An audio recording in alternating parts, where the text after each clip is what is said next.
Assalamu alaikum, this is Ahmed Ali and you are watching Ahmed's Maths. So guys, in this video I will tell you about union and intersection, the most common and the basic term of maths. So before starting this video, I would request you to please like my video, share my video and subscribe my channel. So guys, ये union क्या होता है हमारे पास और intersection क्या होता है।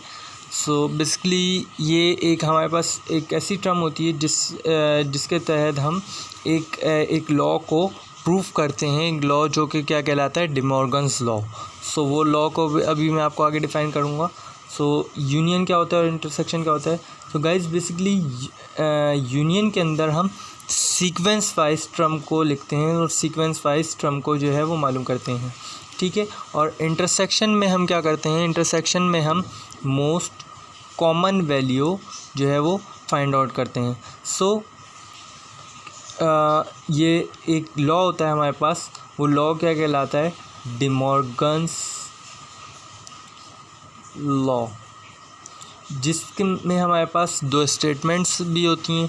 एक स्टेटमेंट हमारे पास क्या होती है, ए यूनियन बी का होल कॉम्प्लीमेंट, और सेकंड स्टेटमेंट हमारे पास क्या होती है, A complement intersection B complement, ठीक है। इसी तरीके से इसकी सेकंड स्टेटमेंट होती है और वो क्या होती है, वो होती है हमारे पास गाइस, ए इंटरसेक्शन बी का whole complement is equals to A complement union B complement, ठीक है। सो अब ये कॉम्प्लीमेंट क्या होता है हमारे पास, कॉम्प्लीमेंट या बार से जो हम जिसको हम डिनोट करते हैं कॉम्प्लीमेंट से या बार से, जो ये साइन हमारे पास लगा हुआ है, इसको ये क्या होता है, बेसिकली ये ही हमारे पास मेन फंक्शन परफॉर्म करता है। इसके ज़रिए से हम एक मेन फंक्शन और इस लॉ को प्रूव करते हैं। वो किस तरीके से, वो इस तरीके से कि हमारे पास इस टर्म को यूज़ करने के लिए एक और टर्म होती है, वो क्या होती है, U, which is known as universal term, ठीक है। यूनिवर्सल टर्म होती है जिससे हम जो है किसी भी कॉम्प्लीमेंट की वैल्यू को फाइंड आउट करते हैं। अब वो किस तरीके से फाइंड आउट करते हैं वो हम देखते हैं, ठीक है। सो मैं अब इसमें से क्या करता हूँ, फर्स्ट जो मेरे पास स्टेटमेंट है वो स्टेटमेंट मैं पुट कर लेता हूँ, या वो स्टेटमेंट को मैं ले लेता हूँ, ठीक है। सो मैंने ये स्टेटमेंट ले ली, यूनियन बी का whole complement is equals to A complement intersection B complement. अब मैं यहाँ पे क्या करूँगा कि ऑब्वियस, क्योंकि मैंने क्या बताया कि इस u की हेल्प से मैं कॉम्प्लीमेंट निकालूंगा और इसी की हेल्प से मैं इस टर्म को, इन दोनों टर्म्स को पूरा सॉल्व करूंगा, क्योंकि यहाँ पे भी कॉम्प्लीमेंट, यहाँ पे भी कॉम्प्लीमेंट है और यहाँ पे भी मेरे पास कॉम्प्लीमेंट है, यानी कि मेरे पास तीन जगह पे कॉम्प्लीमेंट है। तो इस कॉम्प्लीमेंट को यूज़ करने की, इस कॉम्प्लीमेंट की वैल्यू फाइंड आउट करने की वजह से मैं u की वैल्यू भी फाइंड आउट करूँगा। u की वैल्यू, कोई एक u की वैल्यू सपोज़ कर लेता हूँ। लेट सपोज़ मैं u की वैल्यू ले लेता हूँ 1 2 3 4 5 6 एंड 7, ठीक है। अब मैं इसी तरीके से, क्योंकि मेरे पास एक टर्म ए है एक टर्म बी है, तो मैं ए की वैल्यू ले लेता हूँ 1 2 3 4 एंड 5, ठीक है गाइस। अब मैं बी की वैल्यू भी ले लूँगा इसी तरीके से 1 2 3, सॉरी मैं क्या करूँगा यहाँ पे 1 2 नहीं करूँगा, 3 4 5 6, क्योंकि वो सेम वैल्यूज़ हो जाएंगी ना गाइस। सो इसलिए मैं दो अलग अलग वैल्यूज़ जो है वो लूँगा, ठीक। सो मतलब कुछ डिफरेंस लाने के लिए मैंने इसको क्या करना है कि मैं दो अलग अलग वैल्यूज़ लूँगा, ठीक है। अब मैंने क्या करूँगा, अब मैं सिंपल क्या करूँगा कि जो है यहाँ पे ए यूनियन बी का होल कॉम्प्लीमेंट निकालूंगा। वो यानी कि राइट हैंड साइड, जो मेरे पास इस स्टेटमेंट की राइट हैंड साइड थी, वो लूँगा। सो अब मैं पहले सोल्यूशन की हेडिंग डाल लूँ, क्योंकि अभी तो मैंने वैल्यू सपोज करी थी, तो मैं सोल्यूशन की हेडिंग डाल लेता हूँ। सो अब मैं क्या करूँगा, लिखूँगा यहाँ पे टेकिंग, सॉरी राइट नहीं, लेफ़्ट हैंड साइड लेंगे ना हम, राइट हैंड साइड नहीं, हम पहले लेफ़्ट हैंड साइड लेते हैं। Most probably and most commonly हम मैथ्स के अंदर लेफ़्ट हैंड साइड से शुरू करते हैं, क्योंकि ऑब्वियस मैथ्स भी जब हम लेफ़्ट हैंड साइड से शुरू करते हैं तो उसी इसलिए हम जो है वो लेफ़्ट हैंड साइड को लेंगे। ठीक है, सो अब क्या होगा मेरे पास, सिंपल मैं लेफ़्ट हैंड साइड ले लूँगा। अब मैं लेफ़्ट हैंड साइड लेने के बाद मैंने क्या करना है, सिंपल लेफ़्ट हैंड साइड को कॉपी करूँगा, जो कि क्या है मेरे पास ए यूनियन बी का होल कॉम्प्लीमेंट। अब ऑब्वियस मुझे कॉम्प्लीमेंट की वैल्यू भी पहले नहीं पता, तो मैं सबसे पहले क्या करूँगा, ए यूनियन बी निकालूंगा। ए यूनियन बी निकालने के लिए मैंने क्या कहा था आपको कि ए यूनियन बी यानी कि सीक्वेंस वाइज वैल्यू। तो अब मेरे पास सीक्वेंस वाइज वैल्यू ये देखिए, जैसे मैंने यहाँ पे लिखा हुआ है सीक्वेंस वाइज। सो मैं क्या करूँगा कि सीक्वेंस वाइज वैल्यू लिखनी है, यानी कि इसमें मुझे क्या करना है, सिंपल ए की वैल्यू मैं उतार दूँगा, कॉपी कर दूँगा यहाँ पे, जो कि क्या है मेरे पास 1 2 3 4 एंड 5। ठीक है, और बी की यूनियन का साइन लगाऊंगा, और फिर मेरे पास बी की वैल्यू क्या है यहाँ पे 3 4 5 एंड 6। ठीक है गाइस, अच्छा कर्ली ब्रैकेट यहाँ पे यूज़ करे जाते हैं इन टर्म्स को आइडेंटिफाई करने के लिए, और इन टर्म्स को जो है ना अंदर वो यानी कि इन टर्म्स के अंदर, यूनियन के अंदर और ए की टर्म के अंदर सब जगह पे आपने देखा होगा मैंने कर्ली ब्रैकेट यूज़ करे, तो कर्ली ब्रैकेट यूज़ करे जाते हैं यहाँ पे। ठीक है, अब मैंने क्या कहा था, you means sequence, so sequence wise. अब देखिए सीक्वेंस वाइज पहले क्या बनेगा मेरे पास 1 2 3 4 एंड 5। अब मैं देखूं कि इसकी सीक्वेंस वाइज, इसमें सीक्वेंस वाइज मेरे पास क्या हो रहा है, 3 4 5 इसमें भी आ रहा है, 3 4 5 इसमें भी आ रहा है। ठीक है, सो मेरे पास क्या हो जाएगा 6, सिंपल मेरे पास क्या हो जाएगा 6। ठीक है, A union B is equals to 6।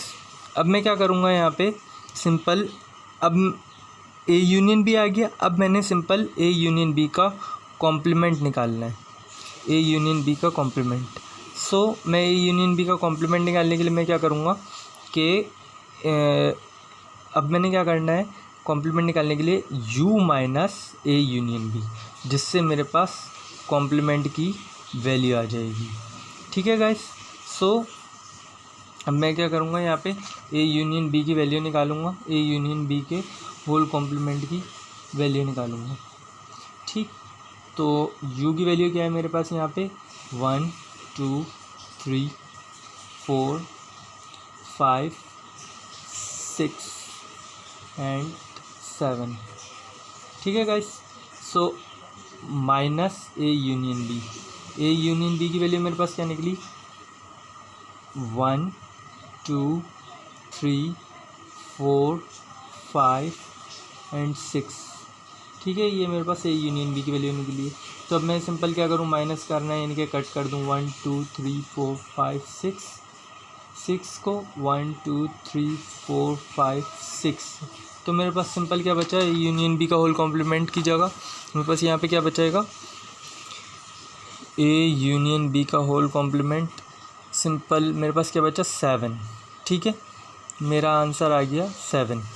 सो अब इसके बाद मैंने क्या करना है आगे, ए इंटरसेक्शन बी निकालना है, A complement intersection B complement. ये मेरे पास क्या हो जाएगी, taking right hand side, so मैं क्या करूँगा, राइट हैंड साइड ले लूँगा। अब जब मैं राइट हैंड साइड यहाँ पे लूँगा तो अब ऑब्वियस यहाँ पे भी मेरे पास कॉम्प्लीमेंट है, तो मैं क्या करूँगा u माइनस ए। तो अब मेरे पास ए की वैल्यू, u की वैल्यू क्या है 1 2 3 4 5 6 एंड 7। ठीक है गाइस, एंड मेरे पास ए की वैल्यू क्या है, ए की वैल्यू मेरे पास क्या है 1 2 3 4 5, यही है मेरे पास 1 2 3 4 5। ठीक है, सो मैंने क्या करना है 1 2 3 4 5 ए की वैल्यू ले ली। अब मैं इससे सिंपल कट कर दूंगा 1 2 3 4 5 1 2 3 4 5। तो मेरे पास क्या बचा, ए कॉम्प्लीमेंट की वैल्यू मेरे पास क्या बची guys, A complement is equals to 6, 7। ठीक है, अब मैंने क्या करना है, बी कॉम्प्लीमेंट निकालना है। बी कॉम्प्लीमेंट निकालने के लिए मैं क्या करूँगा, अच्छा मैं इसे अलग अलग क्यों कर रहा हूँ, क्योंकि कॉम्प्लीमेंट अगर मैं डायरेक्ट पहले इंटरसेक्शन कॉमन निकाल लूँगा तो मेरे पास तो ऑब्वियस स्टेटमेंट में कॉम्प्लीमेंट दिया हुआ है, तो इसलिए मैं पहले अलग अलग करके निकालूंगा, इन्हें फाइंड आउट करूँगा, फिर इनका इंटरसेक्शन निकाल सकता हूँ, क्योंकि सिंपल ए नहीं दिया हुआ, पहले क्या दिया हुआ है, कॉम्प्लीमेंट। जिस तरीके से हमने यहाँ पे क्या कर लिया था, सिंपल कर लिया था ना, लेकिन अब यहाँ पे हमारे पास कॉम्प्लीमेंट लगा हुआ है अलग अलग, तो इसलिए मैं अलग अलग पहले ए और बी की वैल्यूज़ निकालूंगा। ये कॉम्प्लीमेंट इंटरसेक्शन पहले हमारे पास होल टर्म पे लगा हुआ था, अब हमारे पास अलग अलग टर्म पे लगा हुआ है, ठीक है। तो इसलिए हम क्या करेंगे, अलग अलग वैल्यूज़ जो है वो निकालेंगे, ठीक है। तो अब हमने क्या करना है, u माइनस बी, तो अब मेरे पास u की वैल्यू क्या है, u की वैल्यू फिर वही आ जाएगी 1 2 3 4 5 6 एंड 7। अब मेरे पास b की वैल्यू क्या है, b की वैल्यू है मेरे पास 3 4 5 6, यही है मेरे पास, माइनस b की वैल्यू क्या हो जाएगी मेरे पास 3 4 5 एंड 6, ठीक है गाइस। सो अब मैं क्या करूँगा, 3 4 5 6 3 4 5 6, तो अब मेरे पास क्या बच गई 1 2 एंड 7। सो बी कॉम्प्लीमेंट मेरे पास क्या आ जाएगा, 1 2 एंड 7, ठीक। तो अब मैंने क्या करना है, simple A complement intersection B complement, ये मेरे पास आ जाएगा। अब मैं ए कॉम्प्लीमेंट की वैल्यू लिखूँगा, जो कि मेरे पास क्या है, ये 6 7, इंटरसेक्शन का साइन, एंड देन मैं क्या करूँगा, बी की वैल्यू करूँगा, जो कि क्या है मेरे पास 1 2 7। तो गाइज़ अब मैंने आप लोगों को शुरू में बताया था, जैसे देखिए यहाँ पे मैंने आपको शुरू में बताया था कि जो है ना मेरे पास क्या होगा कि कॉमन वैल्यू, इंटरसेक्शन की कॉमन वैल्यू, तो इंटरसेक्शन में क्या करेंगे कि कॉमन वैल्यू फाइंड आउट करेंगे। तो मेरे पास सब कॉमन वैल्यू क्या आ रही है, कॉमन वैल्यू मेरे पास देखिए इन दोनों में 6, यहाँ पे 6 7 है और यहाँ पे 1 2 7 है, यानी कि कॉमन वैल्यू क्या आ रही है मेरे पास 7। तो अब मैं क्या करूँगा, A complement intersection B complement, ये क्या आ गई मेरे पास 7, ठीक है, 7 आ गई मेरे पास। तो अब क्या हो गया, ये A complement intersection B complement is equals to 7 और ए यूनियन बी का whole complement is equals to 7। अच्छा यहाँ पे मैं लेफ्ट हैंड साइड लिख सकता हूँ इज इक्वल्स टू, ये मेरे पास लेफ्ट हैंड साइड के बराबर है और ये मेरे पास राइट हैंड साइड के बराबर है, ठीक है। तो अगर ये मेरे पास लेफ़्ट हैंड साइड भी 7 के बराबर है, राइट हैंड साइड भी 7 के बराबर है, तो प्रूव हो गया मेरे पास कि left hand side is equals to right hand side. तो मैं यहाँ पे लिख दूँगा hence left hand side is equals to right hand side, जो कि क्या होगा, ए यूनियन बी का whole complement is equals to A complement intersection B complement, और फर्दर मैं क्या लिख दूँ, इनकी वैल्यूज़ भी लिख दूँ, 7 इज इक्वल्स टू 7, ठीक है। और प्रूफ लिख सकता हूँ आगे मैं, ये प्रूव हो गई कि दोनों की वैल्यू सेम है। सो गाइज़ ये जो हमारे पास टॉपिक था, ये टॉपिक एक ऐसा टॉपिक था जो कि मैथ्स के अंदर और आपके मैट्रिक मैथ्स में एक मोस्ट इम्पॉर्टेंट और मोस्ट कंपलसरी, और वैसे भी छोटी क्लासेस में भी हमारे पास बहुत कंपलसरी टॉपिक होता है ये, बट अगर हम मतलब अपने मैट्रिक की बात करें तो हमारे पास एक क्वेश्चन भी इसमें से आता है जो कि पेपर्स में आता है, ठीक है, इसी टॉपिक से रिलेटेड। सो काफ़ी कंपलसरी टॉपिक होता है ये। सो इस टॉपिक के हवाले से मैं आपको इतना वो गाइड करता चलूँ कि ये टॉपिक काफ़ी कंपलसरी होता है, और मींस के हमें ये, हालांकि काफ़ी इजी भी होता है, लेकिन कुछ बच्चे इसमें भी A1 के मिस्टेक कर रहे होते हैं। सो इसमें मेन जो मैंने आपको बात जैसे कि बताई कि union is equals to sequence and intersection is equals to common. So इस चीज़ का हमने बस ख्याल रखना है यहाँ पे। सो हमारे पास ये इजीली डी मॉर्गन्स लॉ जो है वो सॉल्व हो जाएगा complement with the use of De Morgan's law. अच्छा इसमें आप ऊपर वाली टर्म भी यूज़ कर सकते हैं और नीचे वाली भी टर्म भी यूज़ कर सकते हैं। जैसे मैंने ऊपर वाली स्टेटमेंट यूज़ करी, तो आप नीचे वाली भी स्टेटमेंट से जो है वो इसको प्रूव कर सकते हैं। सो गाइस अभी आज तक के लिए इतना ही। उम्मीद करता हूँ कि आप लोगों को वीडियो पसंद आई होगी और आप लोगों के व्यूज़ और आप लोगों के कमेंट्स के मैं वेट करूँगा कि आप लोग क्या कमेंट्स करते हैं इसके ऊपर। अगर कुछ भी जो है वो कोई बात इसके अंदर ना समझ में आई है तो आप मुझे कमेंट बॉक्स में मेंशन कर सकते हैं। इसके अलावा इन द लास्ट फिर मैं आपको ये बोलूँगा कि मेरी वीडियो को लाइक कीजिए, शेयर कीजिए और चैनल को सब्सक्राइब कीजिए। Thank you for watching. Thanks.